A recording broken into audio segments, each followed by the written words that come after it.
Messieurs les ministres, chers collaborateurs des ministres, Monsieur le Président, le hasard veut que vous présidiez cette séance alors que vous êtes en même temps le président du réseau des parlementaires pour la promotion de l'environnement. Je voudrais vous féliciter d'abord pour les initiatives importantes prises à la tête de ce réseau. Le réseau qui a eu comme président également le président Mamadou Lamine Thiam. Je me rappelle de tous nos travaux que nous avions eu à faire dans la sous-région en tant que parlementaire avec des collègues de la sous-région, notamment sur la préservation des écosystèmes littoraux. Et je voudrais aussi vous rendre hommage pour ce travail qui avait été fait.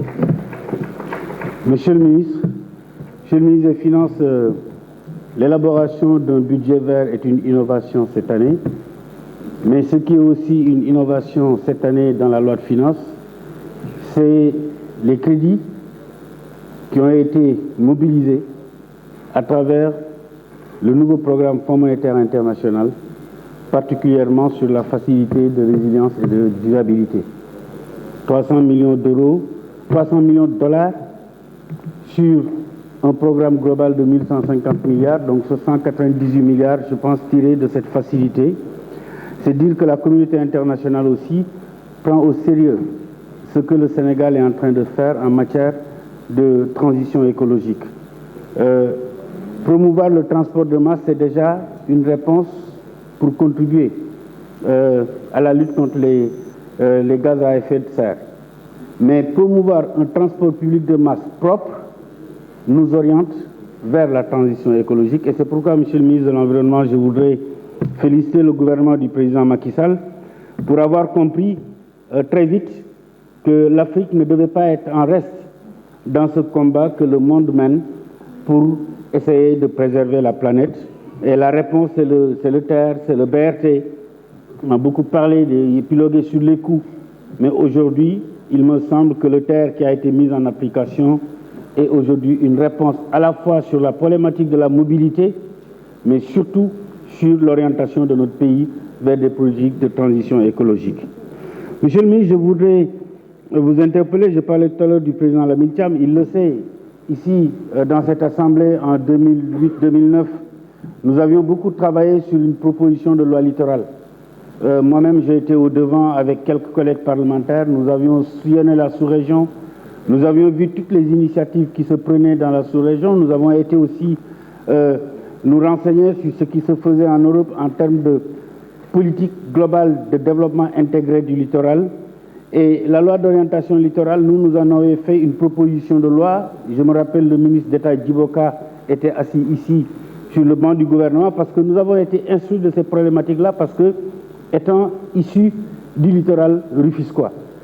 Et c'est pourquoi nous avions travaillé sur cette question-là. J'estime que le Sénégal aujourd'hui doit aller beaucoup plus vite sur l'adoption d'une loi d'orientation littorale.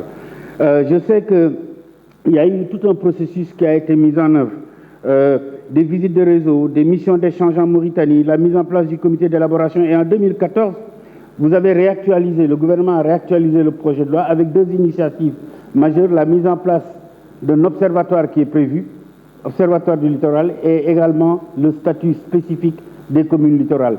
Il faut, Monsieur le ministre, qu'on essaie d'avancer très vite vers l'adoption de cette loi, parce que depuis lors aussi, il semble qu'il y ait un peu le statu quo.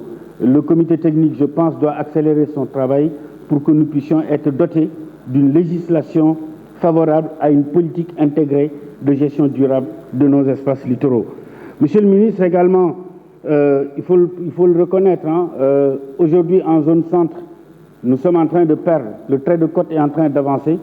Dans la zone de Fatick, dans la zone de Kaolack, nous avons beaucoup de phénomènes liés à l'érosion côtière et donc son corollaire, l'avancée de la mer. Je pense que l'adoption de ce cadre normatif nous aidera en tout cas à redéfinir les conditions dans lesquelles les espaces littoraux doivent être occupés. Monsieur le ministre, je vais terminer sur le point, on l'a dit hier, Diop Sy l'a dit ici, Fatou Gaye l'a évoqué, Hassan Diop l'a dit ce matin, c'est la problématique de la gestion des carrières en lien avec les communautés. Et je pense que sur cette question-là, il nous faut aller beaucoup plus loin, faire des études, des enquêtes épidémiologiques pour voir en fait un peu l'incidence de l'exploitation des carrières sur la santé de nos populations. C'est le cas aujourd'hui des ICS On en a beaucoup parlé. Hier, c'était le cas de la Sococim. Mais je pense que les technologies avancent et avec l'avancée des technologies, on peut à la fois exploiter, mais ne pas trop nuire à l'environnement et aux populations.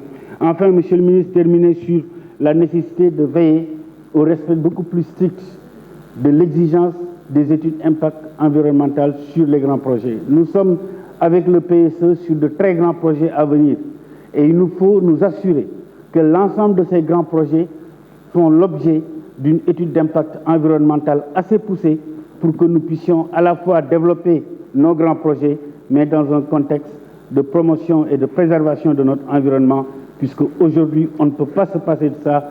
Et le président Macky Sall, sur cette question, a été précurseur en Afrique et aujourd'hui, son rayonnement international sur la problématique de la préservation de la planète est indiscutable. Cela nous remplit de fierté et hommage à lui. Je vous remercie.